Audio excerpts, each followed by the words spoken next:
రెండు చేతులు ఆకాశం వైపు చాచి దేవాతి దేవుని స్తుతిద్దాం ప్రియులారా. దేవుడు మన ఎడల చేస్తున్న మేలులను బట్టి, దేవుడు మన ఎడల చేస్తున్న అద్భుత కార్యాలను బట్టి ప్రియులారా, ఆయనకి ఏమిచ్చి ఆయన రుణము తీర్చలేము. కాబట్టి ఆయనను స్తుతిద్దాం, ఆయన నామాన్ని గనపడతాం.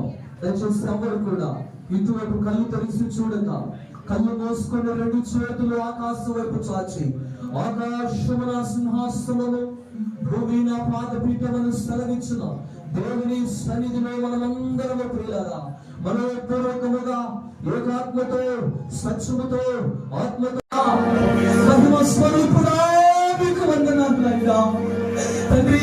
మాలాంటి పాపుల కొరకు నాయన పరలోకం వీడి ఈ భూమికి నాయన దాసుడిగా శరీరధారిలో భూమికి దిగి వచ్చి మా కొరకు నాయన మీరు 33.5 సంవత్సరాలు ప్రభువా లోకంలో సేవ చేసి ఎన్నో అద్భుతాలు, ఎన్నో ఆశ్చర్య కార్యాలు ప్రభు ఈ భూమిలో మీరు జరిగించారు నాయన. తండ్రి కరవరి దినాలలో, ఈ చివరి దినాలలో సాతాను కుతంత్రాలు, ఆత్మలతో, సాతాను బంధకాలలో, అప్పులలో, వ్యాధులలో, రోగాలలో, చిలుములో, అంధకారములో, వేదనలో, అయ్యో సముద్రములో నాశనమైన యేసు నామములో